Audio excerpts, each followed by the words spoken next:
Usually these cold opens are meant to be funny and quirky, but I'm here to tell you the real. When their back is against the wall, the Arizona State Sun Devils win football games.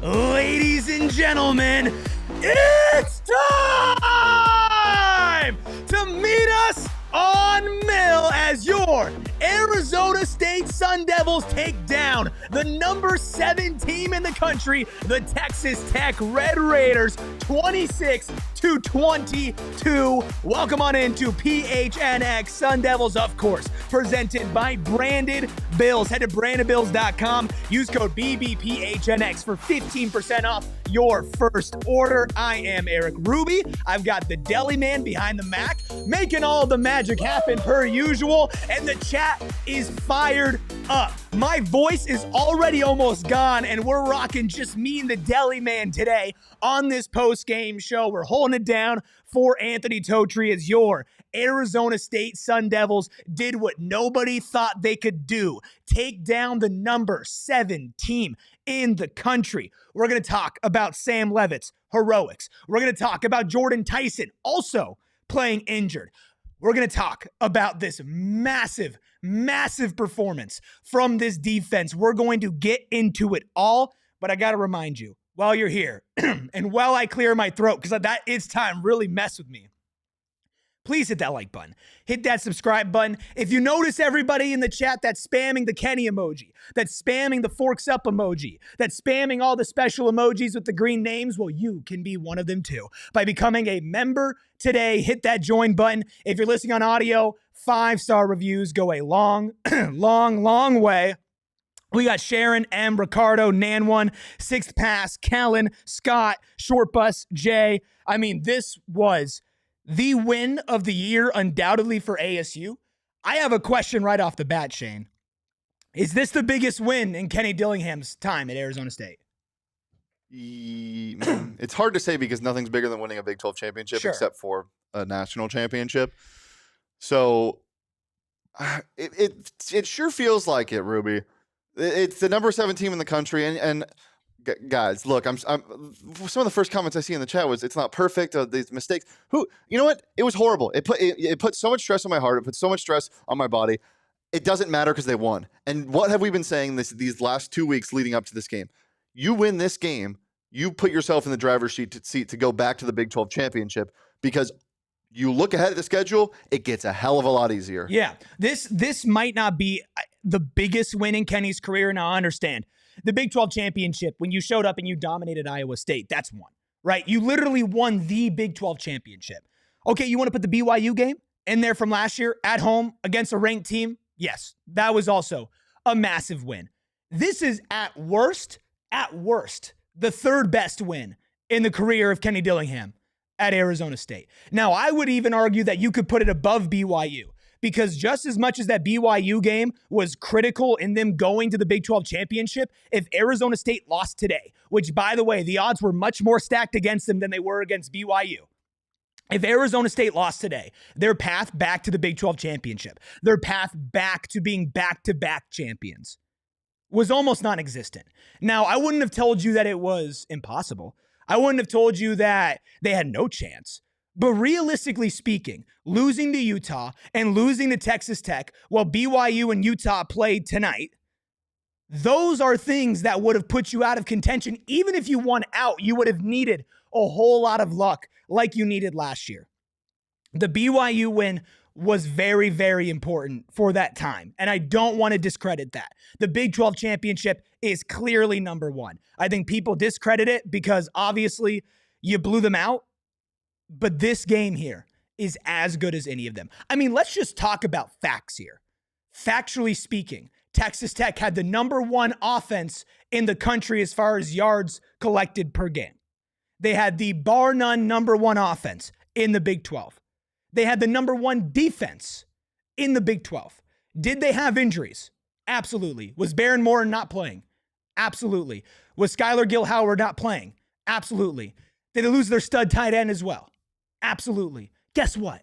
Arizona State was going through a cacophony of injuries themselves. Sam Leavitt was clearly not even 70% out there today, and he thoroughly dominated for you still, but he couldn't run. And when he did, it was like, ooh, that's not the Sam Leavitt we know, even though he made it still work. Jordyn Tyson hurts his hamstring halfway through the game, and he's still cooking that Texas Tech secondary. Look at the injury report for Arizona State coming into today. Down your starting left guard and Ben Coleman. Down your then starting center and Wade Helton. You had a true sophomore starting at center for you against the best pass rush in the conference, one of the best in the country. This was, bar none, one of the most impressive wins in college football this year and one of the most impressive wins in Arizona State history. I mean, look, if you want to downplay this and say they didn't win a perfect game, if you want to downplay this and look at all the negatives, look, I'm not going to say I get it, but I'm not saying you're technically wrong. There was ugly parts of this game. The red zone offense, don't get me started. The special teams, the highest of highs and the lowest of lows. And we're going to talk about it all this week. But today, tonight-ish, we're going to party, which means we need to bring that Three Amigos on, Shane. I'm going to get Shane to pour a little extra añejo behind the scenes because we love our friends over at Three Amigos. And honestly, I could use a little bit to wet my throat here. We got Nan1 saying, yeah, we win, baby. Look, Arizona State now 5-2, 3-1 in the Big 12. Only conference loss is to Utah. Bring it over here, Deli Man. Come here. I mean, come on. Look at this. Look at that. Are you kidding me? Are you kidding me with Three Amigos? Now, look, I'm not the biggest shot guy in the world, Well, it's Añejo. but it's Añejo. You drink it straight. I'm so excited for this. Make sure y'all hit that like button, and we are going to get into by the numbers. We're going to get into bottle service. Can I sniff that? Can I sniff that real quick? Just go. Yeah, Sharon says Dilly running off from the interview is the most Dilly thing ever. I don't know. Dude, that guy loves this so much. That guy loves this game, loves the school, loves his team so much. And you could see it in these post-game interviews. You saw it in the Utah interview. We have the emoji in the chat. You saw it today, against Texas Tech as well. Shane, Cheers, this brother. is to beating the number 7 team in the country. W. Mm-hmm. Ooh, that's good. Oh, man. Ooh, that's good. Ooh. Ooh. Ooh. All right. Let's start talking about this game, actually. Okay? We're going to give out... God, that was horrible. What? That was so bad to watch. Oh, my God, that was horrible The to game? watch. Yes.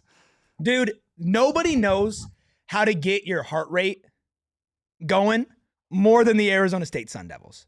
Maybe the Mariners, too, but other than that, yeah. Well, your heart rate specifically. Yeah. Look, this team, and look, now, I think that for the people who are going to focus on the fact that Texas Tech had the lead 22-19 at the end of this game when ASU had dominated them the entire game, I get that that is a very negative part to all of this, and we will unpack that today. But I want to talk about what happened before that.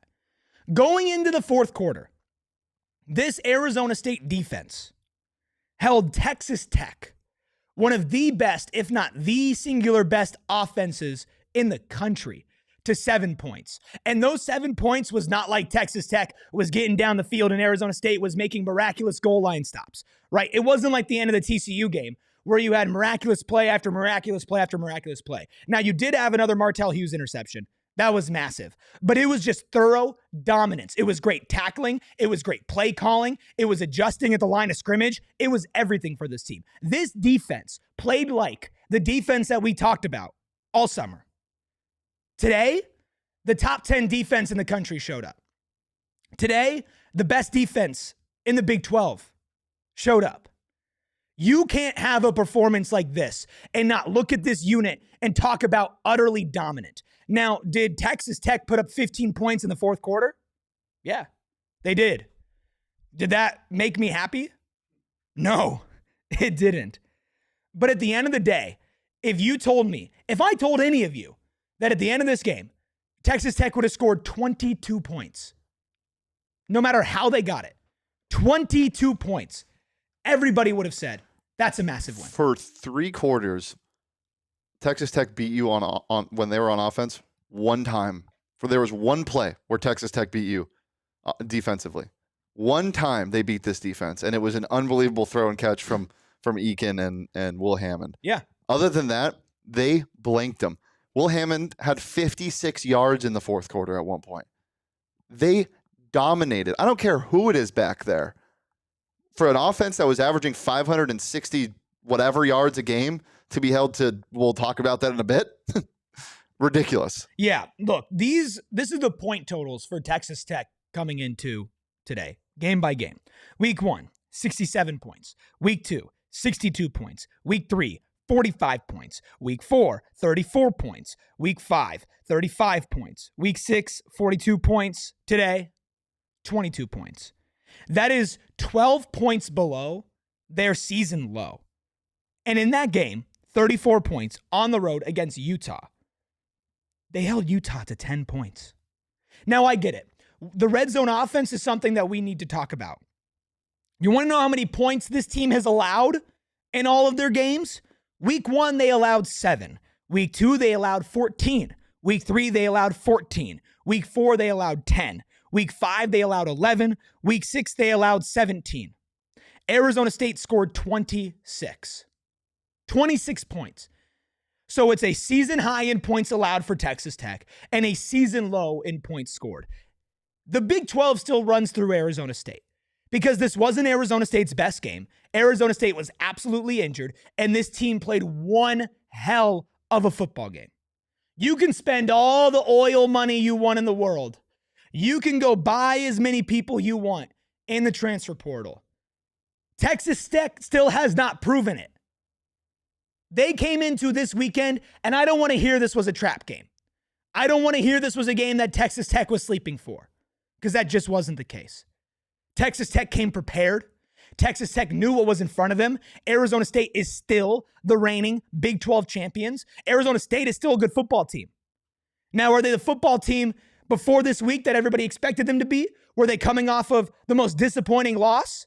Like, these are all questions that I understand why it would have people doubting. I understand it. But today wipes away last week.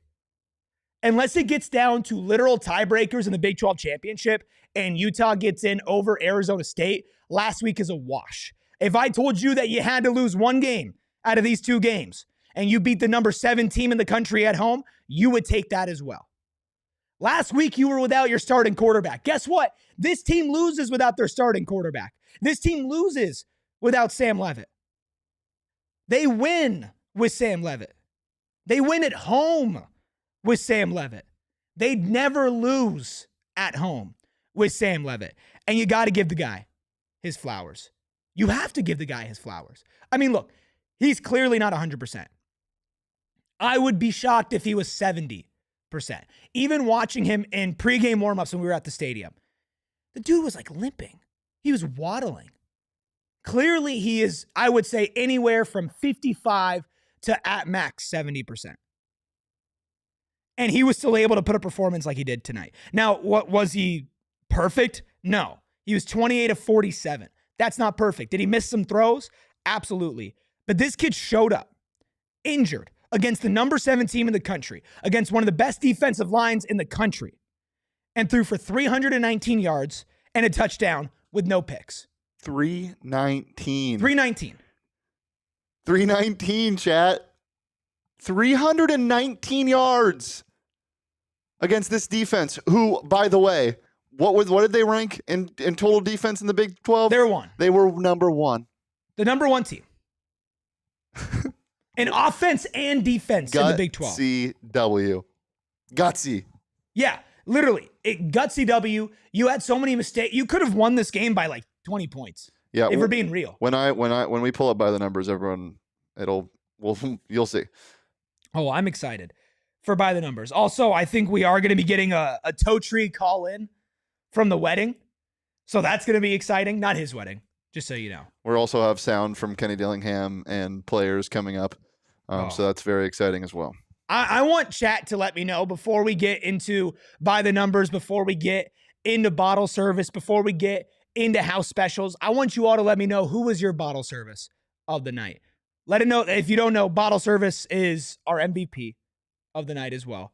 So let us know in the chat who you think it is. We're going to get to that. We're going to get to by the numbers. We're going to get to sounds. And we're still going to be celebrating one of, if not the biggest win of Kenny Dillingham's career right here on PHNX Sun Devils. And we're going to get into it right after our first break. Now, Shane gave me a hefty pour of the Three Amigos. So I saved a little bit. Because I wanted to save a little bit. You're not supposed to take a shot. Oh, I know, but they were telling shots, so I wanted to let everybody know. No. You do everybody not, said shots. You do not shoot buddy, añejo. I'm sipping on this añejo because around here we cheer hard, as you could tell from my voice, and we celebrate harder, and we always keep it local, and that's why Three Amigos Tequila is a staple for Arizona sports fans. Family owned, right here in the Valley, founded in 1939 and crafted in Mexico with 100% Blue Weber agave. It's award-winning for a reason. Give me a second here, chat. This is just us.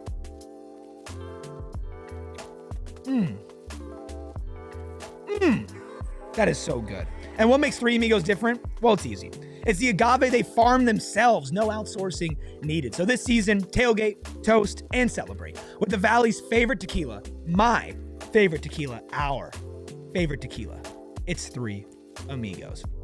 Also my favorite, of course, Gila River Resorts and Casinos, because nobody does it better than Gila River Resorts and Casinos. Wild Horse Pass, Lone View, V Cueva, Santan Mountain. The moral of the story is you have options. You have options at Gila River Resorts and Casinos, whether it's going for a staycation at their 4 Diamond Resorts and letting relaxation take charge with unbeatable desert and mountain views. Whether you go big or go home and win, or on their state-of-the-art gaming floor with 4,500 slots and live table games, or go catch all the action at any of their sports books as well. With an unprecedented level of entertainment and excitement you won't find anywhere else in the desert, they've set the bar high, and they continue to crush it. There is a big rule. I want to make sure we say this in the ad read because people forget. So listen carefully. You do you. At Gila River Resorts and Casinos. Visit playatgila.com for more details. We got Vic, Bees, Satan and Satin, Elliot, Natalie, Short Bus, Nan One, LTC, Kellen, Stephen Joseph, Comedy, Jim, Ricardo, Sharon, Damian, David, Orthodox Echoes. That's awesome. Mars, Hunt Star, Michael. I mean, all the stars are here, Shane. All the stars are here. And so is by the numbers if we want to get into it. Let's get into by the numbers. Presented by Desert Financial Credit Union, Arizona's #1 credit union, named by Forbes. As my sweet, sweet co-host Anthony Totri would say, of course, the only number that matters is Arizona State scoring 26 points. The Texas Tech Red Raiders, the former #7 team in the country, scoring 22. 394 yards in the air for Sam Leavitt and the Sun Devils. Total yards for Sam Leavitt and the Sun Devils to 276. Outgained them by over 100. Passing yards, 394 yards total, 319 through the air. Only 167 in the air for Will Hammond and the Red Raiders. Rushing yards, well, Texas Tech got the edge there, 109 to 75, though I think Raleek Brown still played a good game. And takeaways, 1 for Arizona State and 0 for Texas Tech. Deli Man, there were a couple categories that when we talked about this game, we said Arizona State has to win. And the turnover margin was one of those. And Martell Hughes and Montana Warren with a 1-2 punch for the ages to get that interception. That was, I don't want to say the play that changed the entire game, but it was one that certified the route that it was on. Yeah, it should have ended the game, if we're being honest. Yeah, I mean, one thing that we don't talk about enough with this team is how they don't turn the ball over. That's why they're always winning the turnover battles, because they just simply don't turn the ball over. And like, that's credit to Sam Leavitt. That's credit to these pass catchers. That's credit to the running backs, because they have the most carries. They got the most touches. This team doesn't turn the ball over. No. And that's the thing where I know a lot of people are going to get on the coaches for today. And I understand that the coaching has not been perfect. And I know a lot of people focus on the special teams. I know the red zone, everything. I know we talk about preparedness for teams as well, and how a lot of weeks before this, Arizona State showed up unprepared. There are certain aspects of this team that are extraordinarily well coached, and the mistakes as in turning the ball over, as throwing the ball poorly for that. I mean, look, Sam Leavitt got that out of the way early this season, right? There was a goal line fumble that did happen. That was Jeff Sims, recovered by Jordyn Tyson. There were a couple fumbles that were a couple throws from Sam that probably should have been picked. There was one. There was two. Yeah, there was two. There was two. But guess what? That's football. It's a game of inches. It's a game of plays. There were also about 55 PI calls that weren't called, which made me, Shaman's in the chat. We got Shaman in the chat. Shaman says, we don't fold, and said, I definitely fumbled. Shaman, I want you to know this, Shaman. I want you to know this. Our pregame show. Here we go. I'll get it. I selected, and we have a graphic for it, so you know I'm not faking. I selected tight end 1 as my PHNX factor. And I'd say you played a massive role, not just in the receiving game. Shaman, also, you broke somebody's ankles. You broke somebody's ankles, Shaman. Yeah, that foot was in the dirt. I know that maybe that fumble game right afterwards, but bro, you broke his ankles. And also, I think you were a big part of being able to get the ball out early. And he broke the curse as well. Yeah, my X factor is, I'm surprised you're alive, Shaman, because my X factor has just been a curse this entire season. So that was on me. You know what? Coach, Shaman, the fumble, that was on me. You go into your meetings this week and you say, Erik Ruby picked me as his X factor, and the curse tried to pull me down. It tried, but take him deep 7 couldn't get taken down by the curse of Erik Ruby's X factor. So that's on me, Shaman. From me to you, that's on me. Damien says, love it when the chat is buzzing. I love it when the chat is buzzing as well. Can we talk about the lack of the PI calls until the very end? No. Dude, that was crazy. No. It was crazy. No.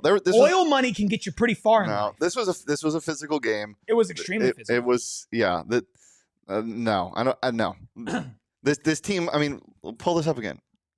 Like, when you look at this graphic, you would expect the final score to look a lot different. And that's something, we're going to still have fun for the next hour. Then we can talk about how to fix that at the end of the show.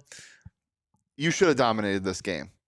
And so PI, no PI, doesn't matter. You should have dominated this game. Regardless, it's a gut check. When you needed it the most, your offense delivered. And who was it? You're the best quarterback wide receiver duo in the country once again. And it was also Raleek Brown. Chat, was that a broken play? I can't decide if that was a design. So the scramble there where Sam runs it out to the right side of the field. To me, it looked like. So it was on the. It was so smooth. It almost looked like they were meant to happen. That was 4th and 2, correct? Yeah, that was a 4th down. Fourth and 2. It looked like a design rollout, but he could have gotten flushed, and it could have just been a broken play. But then Tyson ran what was basically an out and up. Yeah. And I'm wondering if that was a scramble drill or if that was the design. Because if that's the design, that is gutsy to think your quarterback's going to have that much time to be able to get that going. Yeah, Sane and Stan says think it was just a scramble. I think it was too. And then Sam just kind of checked out of it and said, all right, we're throwing the ball. I see Jordyn Tyson. Which is ridiculous to have that be a scramble drill. Sam Leavitt off schedule. I saw his tweet. Sam Leavitt off schedule is a demon. I mean, not just that play. Can we talk about the 2 bombs to Jaron Hamilton? Dude. I mean, Sam was getting lit up, especially on those plays. And he delivered on the money 2 deep balls to Jaron Hamilton that sparked this offense alive. Sam Leavitt is the guy. Sam Leavitt is the guy. And he is one that will show up when he is 70%, and he will deliver for this team. Now, we can look at the quarterback situation on the other side of things and talk about Texas Tech. Texas Tech has, of course, Will Hammond, who started. Their freshman who put belt to ass against Utah on the road, by the way. 22 of 37, 167 yards, 4.5 yards per attempt, 2 touchdowns, and an interception. I know a lot of people will, especially I think Texas Tech fans, point to the fact that Baron Morton didn't play and Will Hammond did as the reason why Texas Tech lost this game.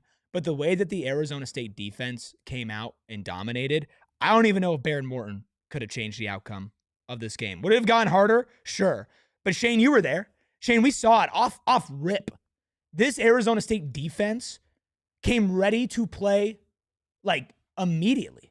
It wasn't even close. Again, in the fourth quarter, Will Hammond had 56 yards passing. Like the Texas Tech offense, and again, starting quarterback or not, like this offense is the number one in the country for a reason. They move the ball, and ASU did not let them move the ball for. And look, that the touchdown drive, the not the one where they scored in one play, but the long touchdown drive with like 5 minutes to go in the game. That's scheme stuff. That's playing soft coverage to make sure that, and which I don't like because of how on fire this defense was. Yeah, they just kind of let them walk to that side. Yeah, and limiting big plays, which is a conversation we can have later. But aside from that, again, as I said at the top of the show, there was one play that beat you, and that was it. That was it. Yeah. Tony, you lost to Houston. Shut up. Look, when we talked about Texas Tech, and when Texas Tech fans talked about Will Hammond, they told us over and over again, you're sleeping on Will Hammond. You're sleeping on him. Oh, he's still going to be able to show up. He's still going to be able to deliver. Oh, I was sleeping. No, actually, I wasn't. I actually gave them a lot of credit. I gave Will Hammond a lot of credit. I mean, look, Will Hammond is not a terrible quarterback. He's not. He's not going to lose you the game. Will Hammond didn't lose you this game. Arizona State's defense won this game. That's the difference. It wasn't like Texas Tech just went out there and made a bunch of mistakes. It wasn't like Will Hammond missed a bunch of throws. Arizona State played lockdown defense in the secondary. Arizona State's defensive line was awesome. The tackling against Utah was atrocious. So that was fixed this week. This was a game that Arizona State won. Texas Tech did not hand it over. Texas Tech was taken off of their game. So we talked about Sam Leavitt. I think it's time that we also talk about Jordyn Tyson. 10 receptions, 105 yards, 10.4 yards per reception, 1 touchdown with a long of 33. Obviously, the hamstring issue, I think, is something that we need to monitor. It looks like it was just cramping, but at the same time, it was lingering throughout the game as well. He was still able to cook. This is a guy that just... His combination with Sam Leavitt is one of the most potent duos that we have seen in the Big 12, that we have seen in college football. Jordyn Tyson needed to be the best player on the field, and in big moments, he was. I mean, look, this again is a Texas Tech defense that absolutely suffocates everybody that they walk into. Everybody that they walk into. And they couldn't do it to an injured Sam Leavitt and an injured Jordyn Tyson. Yeah, I do mean top 5 pick in the NFL draft, Jordyn Tyson. Listen, Damian says Mill is cracking right now. I'm sure Mill is cracking right now. I'm sure everybody is getting hype right now. I'm hype. We'll get to bottle service. We'll get to happy hour, heroes. We'll get to closing time, and we'll get to all of that as well. And yes, there was some unfortunate parts to this game as well. I think we need to break down that fourth quarter, though. That fourth quarter, when Texas Tech turned it on, a lot of teams would have just kind of rolled over. And last week against Utah, this was a team that rolled over. This was a team that got down without their starting quarterback and just said, you know what? Walk on through, Devin Dampier. Walk on through, Utah Utes. This week, it could have been easy to just die. It could have been easy to just be like, oh, the momentum is gone. But you're at home, repping the 1975 team, an undefeated team, honoring them. and most teams would have folded there. Not the Arizona State Sun Devils. The third key of the game that we talked about in pregame with Totri was embrace chaos. And honestly, the game was not too chaotic for the first 3 quarters. The first 3 quarters was steady domination from ASU. Now, would you rather have more than 9 points at halftime when you kick 3 field goals in the red zone? Sure. But it wasn't until the fourth quarter that it was chaotic. And once it got chaotic, this team stepped up big time. We got Leroy Jenkins in here and said, get real. Y'all slightly better than QB2. Brother, our QB1 was 70%. Our wide receiver was like 50%. We've lost half of our defense. Our starting left guard was out. His replacement, because that guy, by the way, was starting at center till last week. His replacement that started at center was out. We were rotating in a true freshman at left guard against your billion-dollar defensive line. And you still didn't have it. It's not our fault that you're frauds. It's not our fault that you guys are the BYU of this year, playing nobody and then going to fall off at the end of the season. It's not our fault. That's not on us. This was still an important game for you. Will Hammond's played football before. I had your fans in this chat talking about how it doesn't matter if it's Will Hammond or Baron Morton. Talking about it doesn't matter at all because Texas Tech is just that much better. Yet here we are, 26-22, Texas Tech in the loss column. Do we understand this right now? Do we understand the moment that is ahead of Arizona State? Arizona State now still controls their own destiny to go back to the Big 12 championship. Arizona State still steps up in do-or-die games. As bad as last weekend felt, as bad as all of that was, Arizona State still found a way to bounce back. Ricardo says, how about the double go for it on 4th down? Again, offensively, play calling was terrible today. I think it was a very up and down game from Marcus Arroyo. I want to talk about the good. I think the good was you did set up Sam Leavitt well to get the ball out of the pocket, especially early on in this game and get him in a rhythm.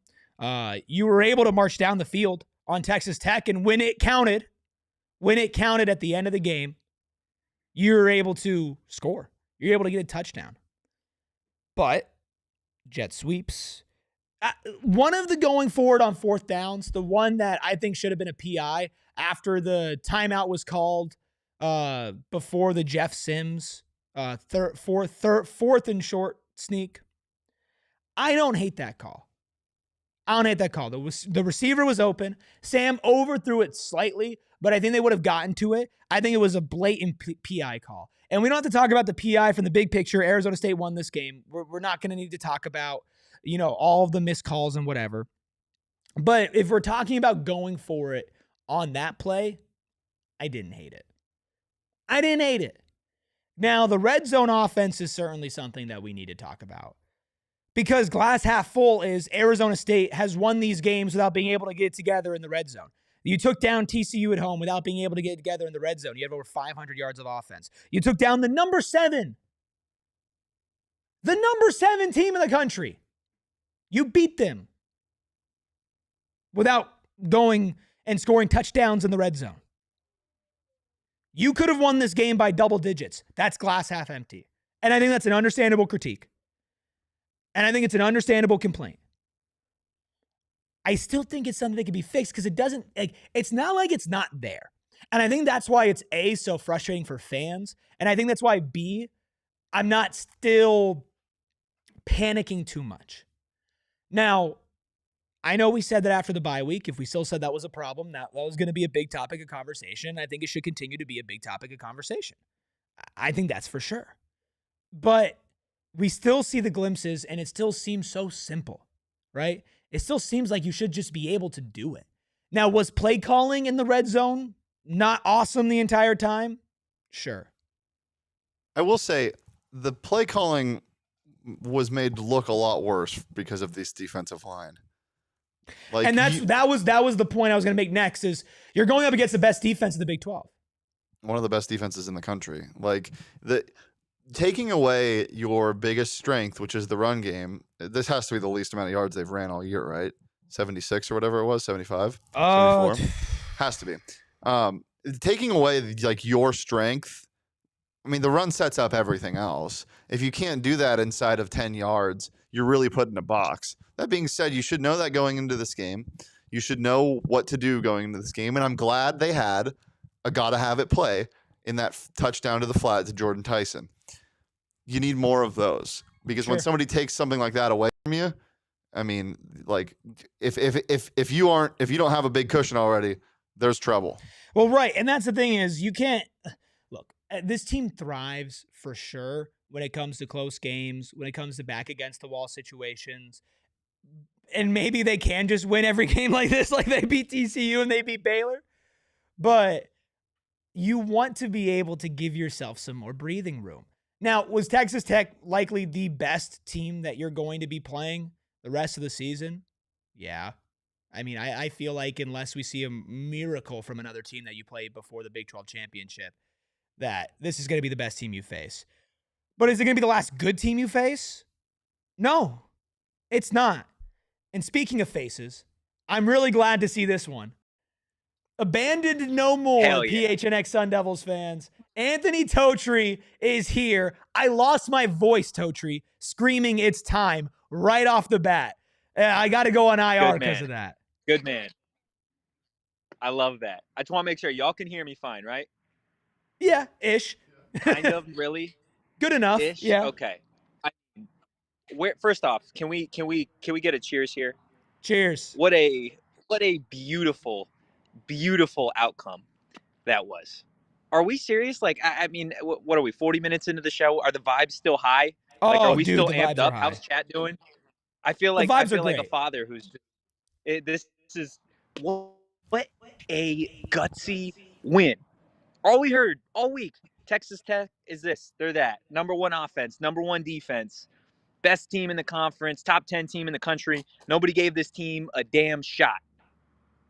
And what do? They do what they've done for the last 2 seasons. When their back's up against the wall, when everybody says they can't do this, that, or the other, they find ways to win. I got to give you credit. They do. They're winners. They are. And I got to give you credit. You felt it in your jellies. You called it. You called an Arizona State win today. Totri, can you put your phone down so we can do a foot check? A fit check? A foot check? Feet check? Fit check. Fit check? You want a fit check? Yeah. Here. We can get Can you hold this for me? I need a fit check here. We gotta. I mean, crystal clear service too, which is awesome. I mean, this is great. The lag's crazy. Here we go. You're looking sharp, bro. Yeah, we got the idea. We got the idea. Okay, Totri. You got the idea. That's all that matters. That's all that matters, man. We won't keep you too long, Totri, because quite frankly, the service is terrible.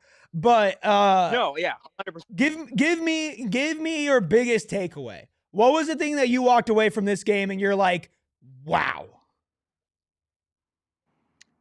Does not matter who they're playing, where they're playing, when they're playing. If Sam Leavitt and Jordyn Tyson are on the field, Arizona State has a chance to beat anybody in the country. Point blank, period. That made me so happy. Simple as that. It would have made me happier if we could hear you more clearly on that, but we get the idea of what you were saying. Thank you for the dedication. Calling in from a wedding, the Anthony Totri. Y'all are going to want to keep it tuned to this channel for the rest of this week as we lead up to a Houston team that only has one loss, and that's to Texas Tech. Arizona State's Big 12 championship hopes still intact. Totri, we'll talk to you again soon.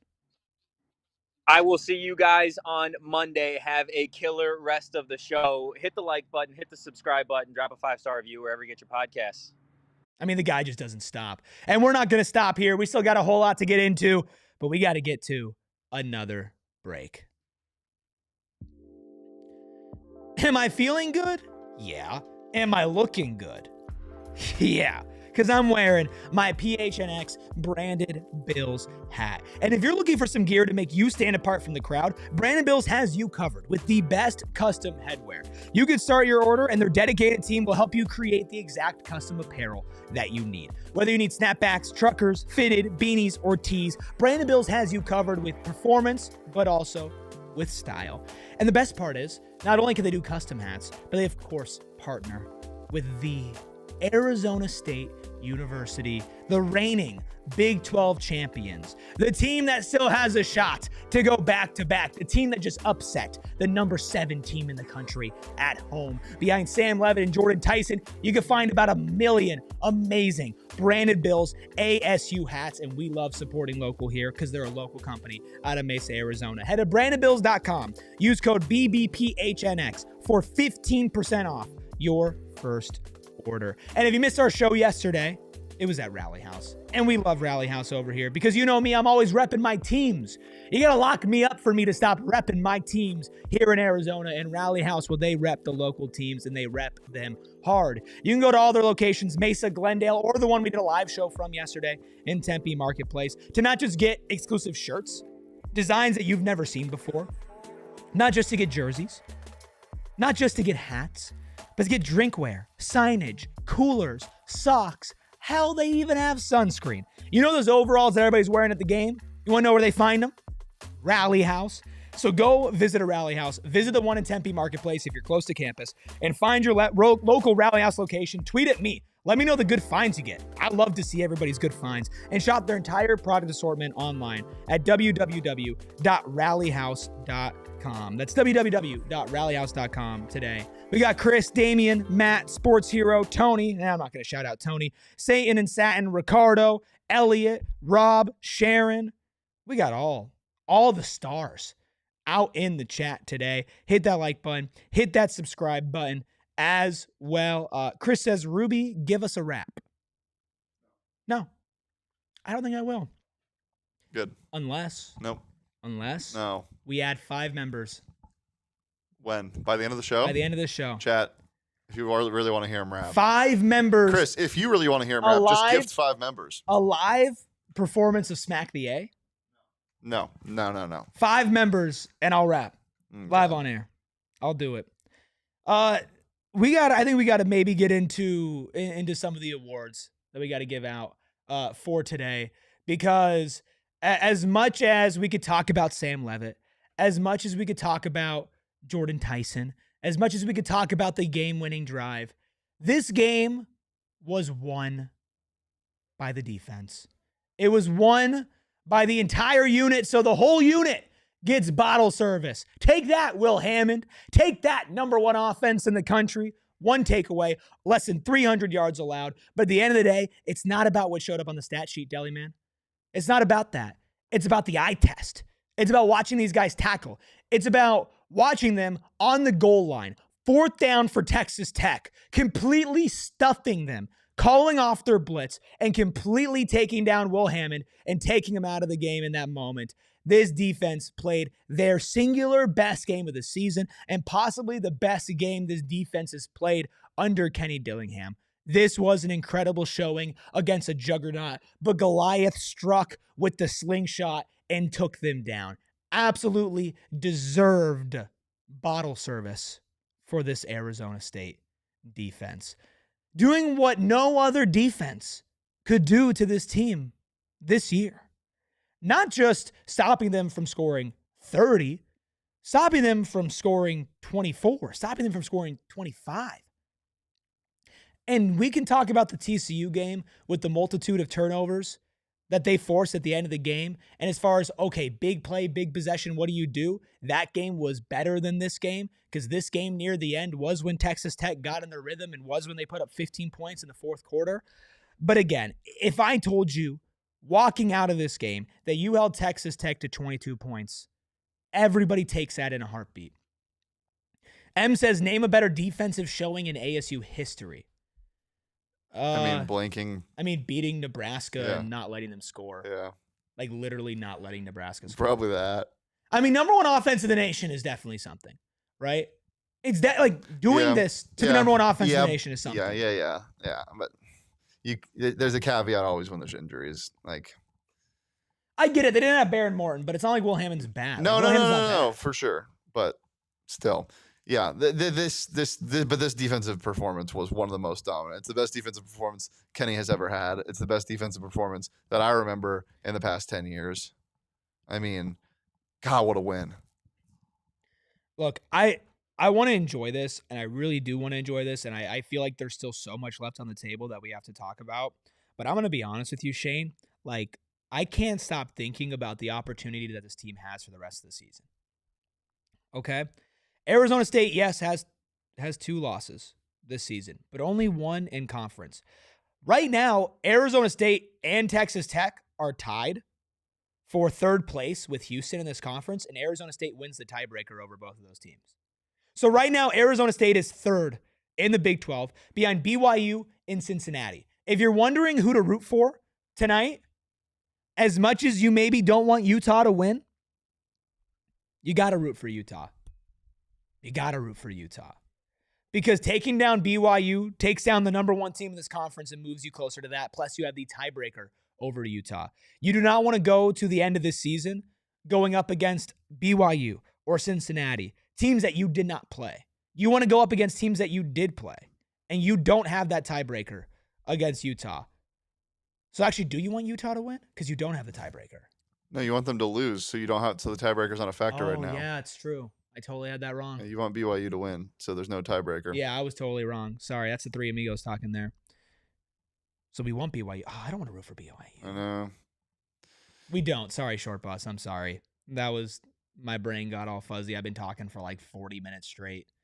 I apologize for that one. Dillingham, do we have house specials? I think you meant happy hour heroes. Happy hour heroes, yeah. Momentarily. Fantastic. I'm excited because I feel like there's some unsung heroes that we haven't talked about so far today. I want to know what chat wants to talk about. Damien says, I'm too stoned for this. Yeah, we need BYU. We're the world's biggest BYU fans right now. That game got started, right? What's going on there? BYU up 7-0. 11:54 left to go in the second quarter. I know, guys. I know. I'm sorry. That's on me. Hand up. I get it. Stop. I get it. I messed up. Yes, we want BYU to win, and that will help shape up very well to at least get 2nd place in the Big 12, and you only got to get 2nd place to get into the Big 12 championship. I'm sorry, guys. I've been going for too long for this. With this game specifically, I think we also have to talk about the offensive line.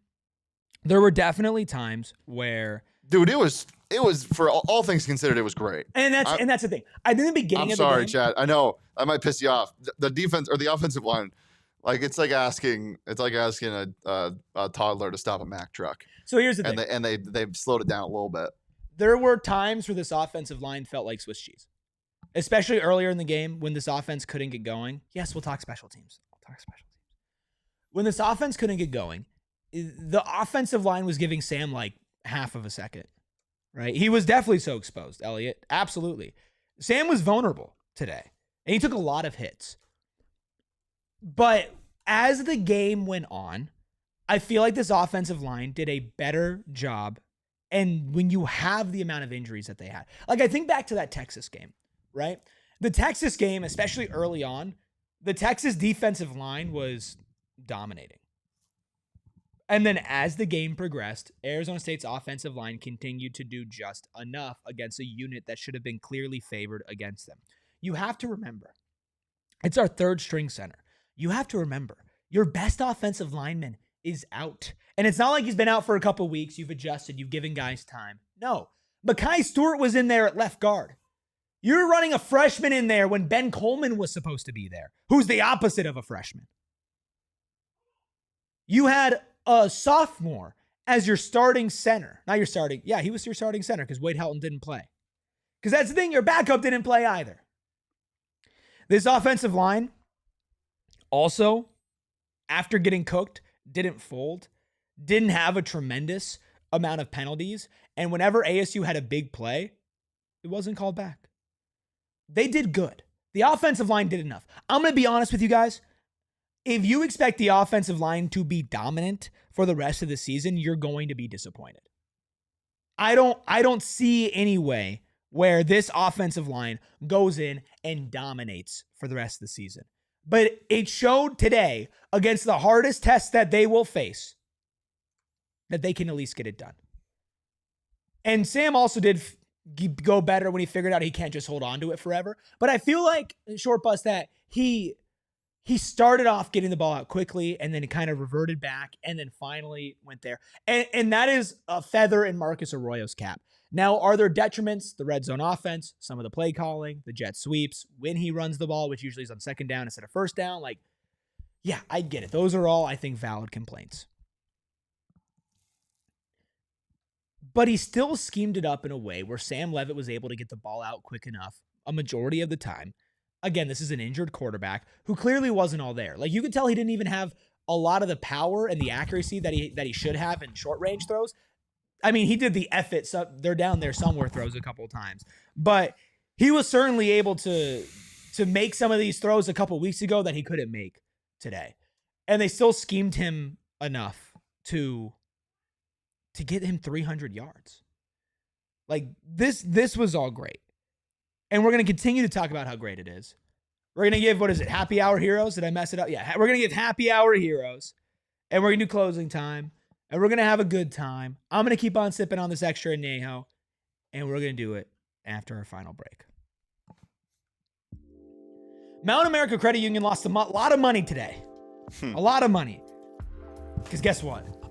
4 made field goals from Jesus Gomez. And they donate $250 to support university athletics. For every field goal made, they provide $20,000 in scholarships to local student athletes every year. And they sponsor a shoe donation program to award brand new shoes to community members in need. And if you're in need of a new checking account, we'll make it a My Style checking account. You get restaurant deals, mobile phone protection, telehealth access, identity protection, loan rate discounts, offer on travel and events, and so much more. You can make My Style your lifestyle at Mountain America Credit Union. Visit macu.com/mystyle to apply. Insured by NCUA. Membership required based on eligibility. Some benefits require no cost registration and activation. Terms, conditions, and exclusions apply. And might I remind you that Sam Leavitt has not lost a game at Mountain America Stadium. And I never lose when I go to Circle K. In fact, I save when I go to Circle K because I am a member of the Inner Circle. You get 79-cent Polar Pops if you're a member of the Inner Circle, a 99-cent Froster. You get a Gatorade deal, 3 for $5 on 28-ounce Gatorades. And you get all sorts of gas deals as well, including Inner Circle Fuel Days where you can save up to 40 and 50 cents off per gallon. Plus, I know after this, the Deli Man and I might have to go get a chicken tornado. We just might have to do it, Deli Man.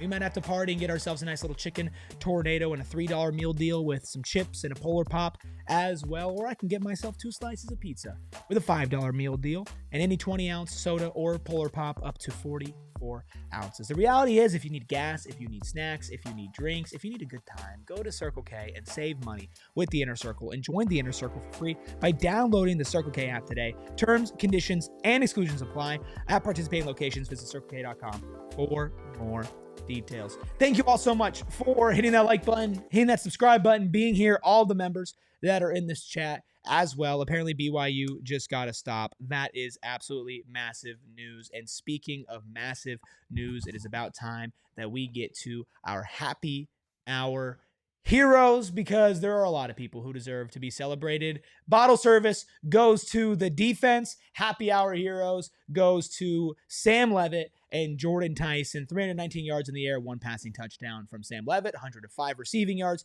and 1 receiving touchdown for Jordyn Tyson. But also, I think there are a couple other names that can go into happy hour heroes as well. Jaron Hamilton, wide receiver 2, welcome to the mix.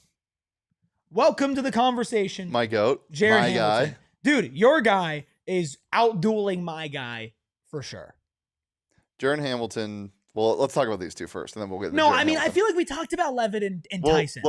Let's talk about Sam Leavitt under duress for most of the game, feeling the pocket close around him and getting the ball out quick. Do you remember earlier in the week when I said that this offense was going to look different because they're going to have to get the ball out quick? Yeah. And I think I brought up the Mahomes thing when everyone just started. No, I think I was on Southwest Pass. Regardless, in the NFL a couple years ago, Patrick Mahomes got figured out a little bit. Everyone's playing too high shells. They were here. Let me get my beautiful face on screen. Yeah, we'd love to see you, Deli Man. Everyone was playing. Awesome. They were playing too high shells, and nothing down the field was working for that Chiefs team. And then halfway through the year, when everyone was like, okay, they figured out how to stop Patrick Mahomes, they started to just dink and dunk, take everything in front of them. And, Sam had a couple of great plays out of structure, a couple of great plays where he just launched a couple balls to the guy we're going to talk about in a second. But they took what was in front of them most of the night. How many button hooks did we see tonight? How many 4-yard outs did we see tonight? How many third and manageables did we see tonight? Today, I guess. Yeah. Like, this was a completely different offense, and they won in a completely different way than they have in the past. I think for the first time all year, Arizona State had another receiver besides Jordyn Tyson go over 100 yards.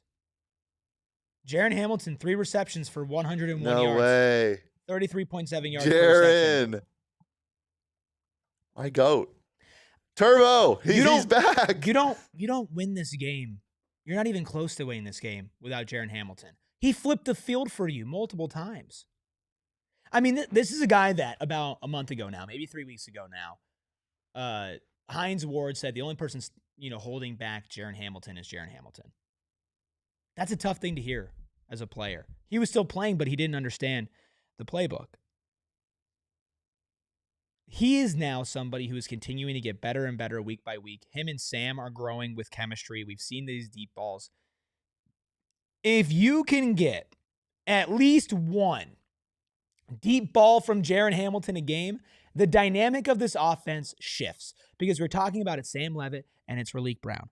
It's Sam Leavitt and it's Jordyn Tyson. If it could be Sam Leavitt and Jaron Hamilton for a couple plays as well, while Shaman also had a great game, 4 receptions for 66 yards. Cameron Harpool is still proving himself to be somewhat of a receiving threat with 4 receptions for 21 yards. If you can start to cobble together a receiving core, it adds another level to this team. It adds another layer to this offense. I like how B is giving a shout out to my guy, Malik McClain, saying Malik was blocking his ass off. He was blocking his ass off. I'd like it if he could also catch the ball. That would be nice. I would enjoy if we could get a little bit more from him. Didn't catch a ball today, Malik McClain. This offense, though, even though I'm not wrapping unless we get 5 members, guys. We need 5 members to join, and then I will. This offense had 319 yards from Sam Leavitt, 200-yard wide receivers, and Shane, we could still sit here and talk about, well, they needed more, right? Especially when it comes to the red zone. You needed more. I mean, there was a point where you held Texas Tech to over double digits below what they had usually been scoring before, and you were still going to lose this game. That was something to where, obviously, if they lose the game, we have a different conversation. That's certainly the reality of this.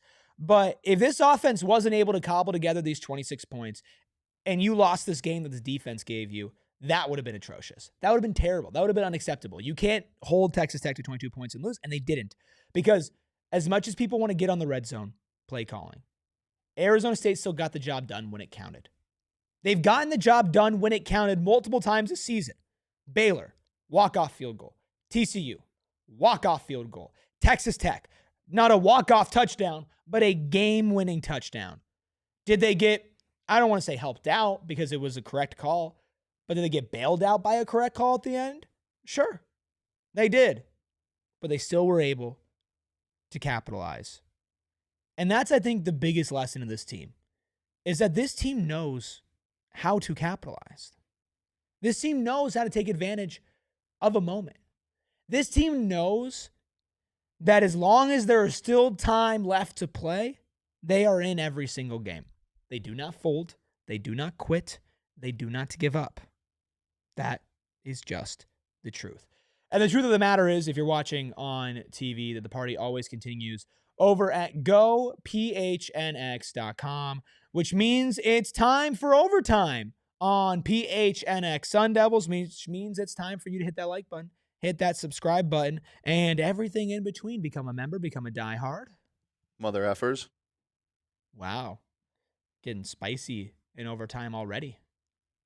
Shane, is there anybody we haven't talked about or anything we haven't talked about today that you feel like has just been under the radar? I've just kind of been rambling. Well, we saw Totri's friend, Raider Red. Raider Red. He did not pull a gun on Totri this time. No. Well, so we do have Kenny Dillingham presser sound coming up shortly. Okay. And a couple clips from Sam. Kenny does address special teams, so we'll be able to hear about that. We'll definitely talk about the special teams. Good thing we're in overtime because got to be in overtime for some of the things that could be said about the special teams. What the shit? Yeah. I saw somebody comment earlier, how do we not have a good backup punter? And it made me think, how does any team have a good backup punter? You shouldn't carry a backup punter on your roster. That's good. That'd be crazy. Yeah. Here's the thing. And I think people are going to be like, you're carrying water, whatever. There were really bad moments for the special team. Like, that's a fact. There were also some great moments. There were some good punts. There was a blocked punt. There was a good kick return from Zechariah Sample, who's now getting work in the kick return game. And it's funny. It's like, yeah, it's very result-based, right? But the lows that this special team hits are just unacceptable. Unacceptable. That's funny, Aaron. Unacceptable. Because realistically speaking, that punt return from Eakin, that could have lost you this game. It probably should have lost. It probably should have lost you this game. There was another bad punt that you got a great roll on in the second half. I forget exactly when it was. That it's like, look, you can play the luck game, you can play the bounce game and everything that, but like usually that's going to work out poorly for you.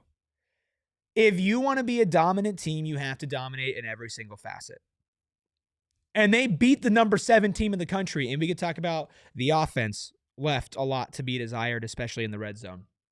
Talk about the special team hitting ungodly low after ungodly low, even though Kenyon Floyd was back. And you look at the defense and say, okay, maybe in the fourth quarter, they didn't crumble, but they let up a little bit and allowed 15 points. It allowed Texas Tech to get back into this game, right? You can talk about all those things and say, well, Arizona State still left probably like 14 points on the board offensively and probably could have held them to 7 less, realistically. It's a 21-point switch. I mean, can we just take a second and sit back and realize what we're talking about here? And I feel like I'm getting on my Anthony Totri soapbox here. But even though this team hasn't been perfect, they have one Big 12 loss without their quarterback on the road in a rainy environment. They just beat the number 7 team in the country at home, who not only hasn't lost a game before this week this year, but has dominated every single game that they've played. Even the ones that were close in the fourth quarter, they put belt to ass and they ended up winning by 20-plus points. And you beat them. A team that's trying to bid for a home game in the college football playoffs. And you beat them with a 70% starting quarterback. You beat them with Jordyn Tyson being injured. Half of your offensive line being gone. A guy in Xavier Alford, who we've talked about as maybe the best player on this defense, has been out for weeks. Weeks. Kyson Brown is out. You have so many setbacks, so many injuries, and you still find a way to win. It's been long enough. I don't know why I haven't done this earlier. We got to get to some super chats here. Thank you all so much for dropping your super chats. Short Bus says, insert Dilly laughing emoji here. Well, in order to get more emojis, we got to add more ASU members. And if you want me to rap, we got to add more ASU members. So far, we've added a big, fat, stinky 0. 199 super chat from Short Bus as well, saying heart over stars. That's the motto. Friendship over. You were right. Friendship over oil. You called it. Friendship Shane, over money. you've always been anti-Texas Tech because they didn't have the power of friendship. Yeah. Well, I think they do, which makes this an even more impressive win. This is the number 7 team in the country for a reason, because they have talent and they have friendship. Mm-hmm. And talent and friendship is scary, because that's what ASU has, and they're scary. They are really scary. They are really scary. Sharon says, Shaman is in the chat. Give him flowers with 199 super chat. We did. I also took responsibility. I took responsibility for his fumble. That was on me, guys. It was on you. That was on me. That was the X factor of it all. And then a final super chat from Sharon as well, saying, is there a Prince Dorva update? Did he come back? I don't believe he came back into the game, but I don't know if we have an update. I was on the sideline, like while he was walking off, and I'm not going to speculate, but it did not look good.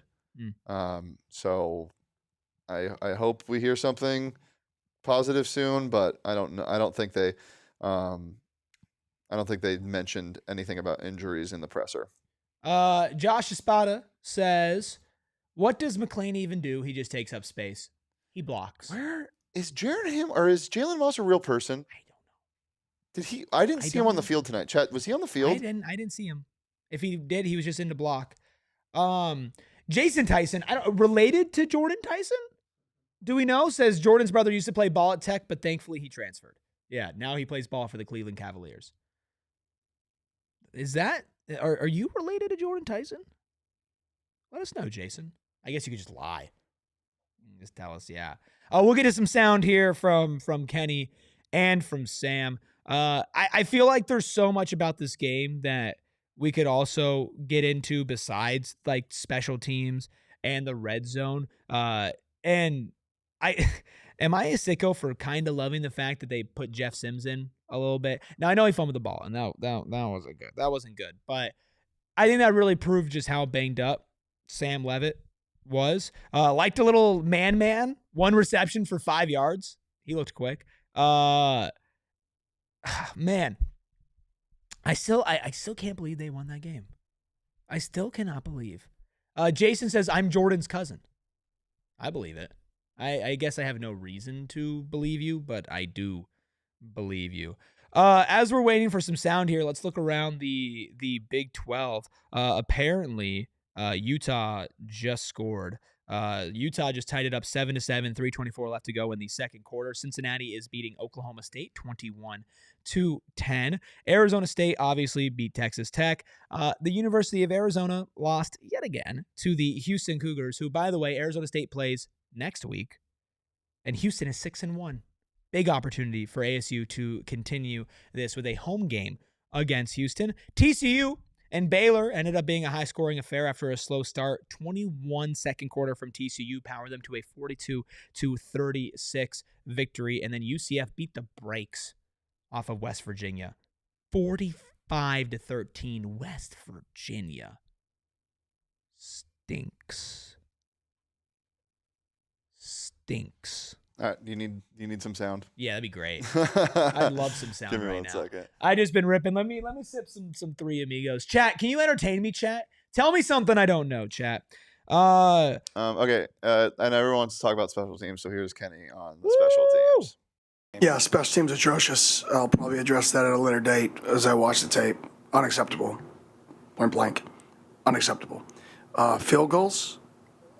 Unbelievable. Made them all. Great job by Jesus. But, yeah, unacceptable, unexcusable. I've got to get it fixed. You know what that reminds me of? That reminds me of a post-Cincinnati presser. No, it's not that bad. It's not that bad, but it reminds me of it. The special team's been really, really bad. They've had highs, but they've also been bad. He says he's going to get it fixed. That means the attention is going to go to Kenny. Now, we know this was a big win, but what does Arizona State need to do for the rest of the season? We'll hear from Kenny on that, and we'll talk about Sam with a 2-minute drill here in a second. Chris says, thank you, Jesus. Yes, thank you, Jesus Gomez. He definitely saved the day for special teams. I think it's so hard to like talk about special teams, and it's like you also have like a really good kicker. Like you just have a really good kicker as well, which makes it unfortunate because he gets looped in to all of that, and you don't win this game without him. But what do you do next? What do you do after this? What do you do after upsetting the number 7 team in the country the rest of the season? Well, let's just listen to what Kenny had to say. You win. It's very simple. If you just win, everything takes care of itself. And how do you win? You get better every single day. So we can look at the future, and if this happens, if that happens, I think last year we needed, like, what did I say, halfway through a wing to fallen ranch or something? Like, I don't even know what the tiebreaker was last year. Who cares? You show up every day and you win, and if you win, good things happen. And that was the same thing with today. You got to win. Listen, you don't just automatically auto bid for the Big 12 championship because you beat Tech in the middle of October. The same way that Tech doesn't auto bid because they were a top 10 team in the country in October. We saw a top 10 team, a top 6 team in the country in BYU last year. Didn't even make it to the Big 12 championship. Your destiny is not determined in October. It's determined throughout November. It's determined through the end stretch of the season. But the reality is, if ASU's back is against the wall, if they are down late and they need to execute quickly, you know that you have your guy. You know that you have Sam Leavitt and him executing a 2-minute drill. He was able to talk about that in postgame. I don't know. I feel like we've always just been good at 2-minute. I don't know why. It's not like we really do too much different. Kind of just clicks better because I feel like, we kind of have to win. And just as a team, we compete in everything that we do. Like you said, we play Clash Royale. Me and JT are always competing in everything. I'm at the house and I got a mini football and I'm taping this cardboard box with a target in my house, playing against all my buddies, like just stuff like that. When you get into those moments, it's just a situation you're comfortable with, and everything kind of clicks. Comfortable in the chaos was what we mentioned on the pregame show. And if there's any player that's more comfortable in the chaos, whether it's from a play-by-play perspective, whether it's scrambling out of the pocket, whether it's you're down, you're not expected to win, your back is against the wall, on the road, at home, Sam Leavitt is a guy who is comfortable in chaos. Now, I know that some people, especially non-ASU fans, are going to hear that and be like, oh, I just feel like that's something that we do, and be like, oh, he's so cocky, oh, he's so overconfident, blah, blah, blah, blah, blah, blah, blah. That's what you want out of your quarterback. You want your quarterback to enter a 2-minute drill, to enter a drill where they know that they're needed and know that they can execute it. And I think that when it comes to executing in the red zone, I feel like you just got to tell Sam Leavitt there's only like a minute left. Be like, hey, man, I know that like the game just started, but if you don't score here, we lose.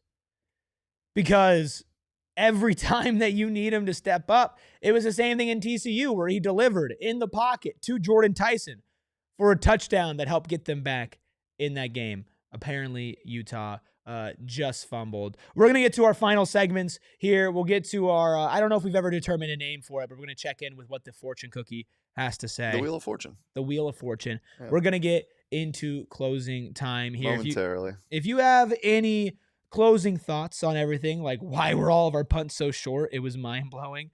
Look.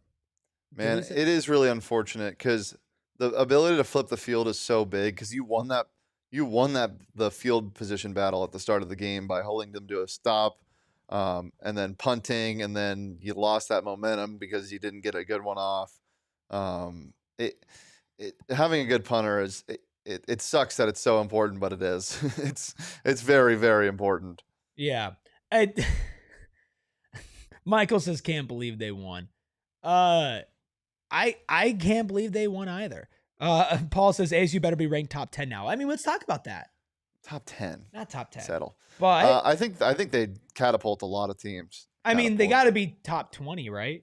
I don't know, because you're sneaking back in. What were they? What were they losses after the Utah loss? Were they even in the receiving votes? They had to be, right? I don't know. I'll try to look it up right now. AP top 25, because it kind of depends on where they were as far as vote getters last week. No way. What? Really? They didn't receive any votes. Yeah, I mean, they got killed, dude. Yeah, they didn't receive any votes. They got killed. Yeah. So they'd have to go from receiving no votes to. Yeah. I mean, Nebraska lost at 25. Okay. Yeah, Nebraska got Utah's drummed. playing. Cincinnati's going to lose. I don't know what Memphis did. But again, it doesn't matter until November 3rd when the CFP rankings start. That's the only thing that matters. Yeah. I mean, because this literally means nothing. It means nothing. Texas is currently up over Kentucky. They'll probably win that game. That's a game that's ranked from 25 to 20. South Florida's 19. They're up 21-6 against Florida Atlantic. They're going to win that game. At BYU, Utah, that's going to be an interesting one. Are you going to be above whoever loses that game? If it's Utah, probably. If it's BYU, maybe not. Memphis lost. So Memphis lost to UAB 31-24. So that's a top 25 loss in the 22. You have Nebraska, who lost as well. So that's pretty big. By the way, did y'all know that Troy is 5-2 on the season? I gotta stop hating on Troy. Did anybody else in that 20-25 range lose? I know Cincinnati's probably going to beat Oklahoma State. I think that game is still going on right now. Virginia, who's 18, is down 3 to Washington State with 9:45 left to go. In reality, don't matter. In reality, you're probably somewhere in like the 20-25 range. Maybe you're in the late teens. But the ranking isn't what mattered about this game. What number you get after this game doesn't matter. It's what's next. And yes, USC is 20, and they're down to number 13, Notre Dame, 13-14 at half. All right, you want to open this fortune cookie? Let's do a little fortune cookie. Let's do a little closing time here. Little wheel of fortune. On PHNX Sun Devils. Chad, if you haven't seen this segment before, I opened up a fortune cookie. We bought these fortune cookies. They're like bootleg fortune cookies. It's kind of crazy. They're not from any unnamed Chinese establishment. No. They're just pure fortune cookies. Yeah, and there's a lot of misspellings in them, so they're pretty funny. What we do is we open this up and we take whatever it tells us to heart and try to apply it to the rest of the season or just the moment we have right now. Lucky numbers are 4, 14, 25, 29, 32, and 38. That means nothing, right? I mean, do we have any numbers? Camp Scataboo. Okay. That's about it. Stop searching forever. Happiness is just next to you. Hey, Shane. No, that's not what he's talking about. Happiness is just next to you. Happiness is beating Houston next week. Mm-hmm. Because at the end of the day, it is on to next week. Today mattered. Today mattered a whole lot. Top 3 win worst case scenario in Kenny Dillingham's career. But today is not the end all be all. If you crown people for winning midseason games, BYU would be your defending Big 12 champion. Arizona State would just be a fun, quirky team from last year. It's about what's next as well. And as we wind down and we get a little closer. The Blue M&M's here. Yes. Just got home from Mount America Stadium. What a win. Let's go, Blue M&M. Shout out Blue I think I saw the Blue M&M there. That'd be really scary. The actual Blue That'd M&M. be horrifying. In real life, could you imagine? That'd be so scary. That'd be pretty nuts. Huh. No, that's the yellow M&M. Got your ass. That was a good one. Shannon, are we ready for closing time? Yeah, let's do it. Folks, ladies and gentlemen, boys and girls, it's time to close this out. The lights are dimming. The music is stopped. We will continue to celebrate this win over the number 7 team in the country throughout the week as we gear up for taking on 6-1 Houston on PHNX Sun Devils. But right now, it's time for closing time. The repeat hopes are alive. Your championship hopes are alive. And we are alive on PHNX Sun Devils. Hit that like button. Hit that subscribe button for your boys holding it down while Anthony Totri, rubs elbows with the elite at whatever wedding he's at. Of course, you can follow the show at PHNX_Sun Devils. You can follow Totri at Anthony_Totri. You can follow me at ERIKRUBY. You can follow the Deli Man at Shane Deef. Just, backs against the wall, getting W's as always. And in the meantime, go Devils and peace. We all silly like the mayor.